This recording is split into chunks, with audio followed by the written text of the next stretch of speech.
এই গাছে কতগুলো বেগুন হয়েছে, তুলে নিয়ে আয় তো। প্রতিবারের মতো এবারও আমাদের গাছে অনেকগুলো বেগুন হয়েছিল। এই বেগুনগুলো একটু ছোট, কিন্তু এর স্বাদ কিন্তু দারুণ। আর এবছরেও কিন্তু প্রচুর বেগুন হয়েছে, তাই আমি ঠাম্মার কথা শুনে চলে এসেছি এখানে বেগুন তুলতে। আর যেমন বেগুন আমরা তুলে নিচ্ছি, তেমন কিন্তু আবার ফুলও হচ্ছে। আর ওই দেখো কত ছোট বেগুন হয়েছে।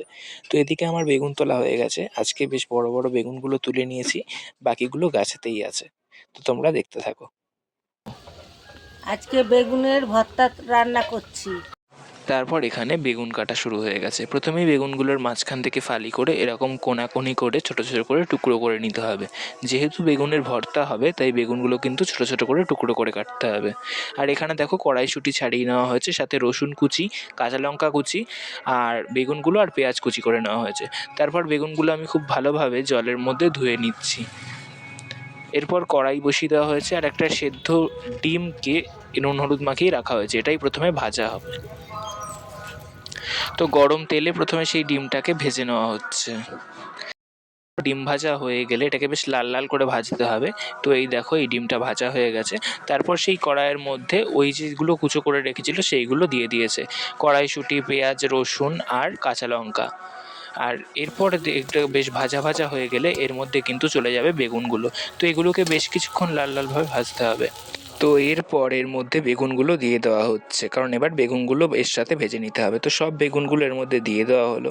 এরপর বেগুনগুলো চলো তাড়াতাড়ি করে ভেজে নিচ্ছে ঠাম্মা। তো এদিকে কাঠও ঠেলে দিচ্ছে, কারণ জাল ঠিক রাখতে হবে। তারপর এর মধ্যে দিয়ে দিয়েছিল নুন, হলুদ, আর এটাকে দিয়ে ভালোভাবে আবারও ভাজতে শুরু করতে হবে। তো ভাজা হয়ে গেলে এরপর যখন একটু মাখা মাখা হয়ে যাবে, তখন এর মধ্যে দিয়েছিল সামান্য পরিমাণ চিনি। তারপর এটাকে এক জায়গায় করে এটাকে চাপা দিয়ে দেওয়া হচ্ছে, কারণ একটু ভাপ হবে। এরপর এটা হয়ে গেলে আবারও বেশ মাখা মাখা হয়ে গেলে এর মধ্যে সেদ্ধ ডিমটা দিয়ে দেওয়া হয়েছে। তো এই ডিমটা দিয়ে বেশ ভালোভাবে নেড়ে নিতে হবে। আমি কিন্তু এই ভর্তাটাই প্রথমবার খাবো। তো তোমরা কারা কারা এই ভর্তাটা আগে খেয়েছো আমাকে জানিও। তো এর মধ্যে দিয়ে দেওয়া হলো তারপর সামান্য পরিমাণ তেল, যাতে ভাজাটা আরও সুন্দর হয়। তো এরপর এখানে কেটে নেওয়া হচ্ছে ধনেপাতা। ধনেপাতাটা ওর উপরে দেওয়া হবে, তাহলে গন্ধটা আরও ভালো লাগবে। আর এমন মাঠের তাজা ধনেপাতা কিন্তু দারুণ লাগে খেতে।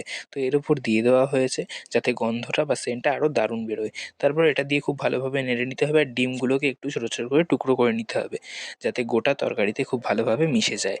এরপর এখানে আরও ভালোভাবে নেড়ে নিতে হবে। আর দেখো এখানে তৈরি হয়ে গেছে আমাদের বেগুনের ভর্তা। তো দারুণ লাগছে। আর কে টেস্ট করছে দেখো। তো আমাদের বড় রাঁধুনি এখানে টেস্ট করছে, আর ও টেস্ট করে ওর রিয়াকশানটা শুধু তোমরা দেখো, বলছে দারুণ হয়েছে। তো তারপরে এই দেখো কেমন লাগছে। তো তোমাদের কেমন লাগলো রেসিপিটা অবশ্যই কমেন্টে জানিও, আর আমার চ্যানেলের পাশে দেখো।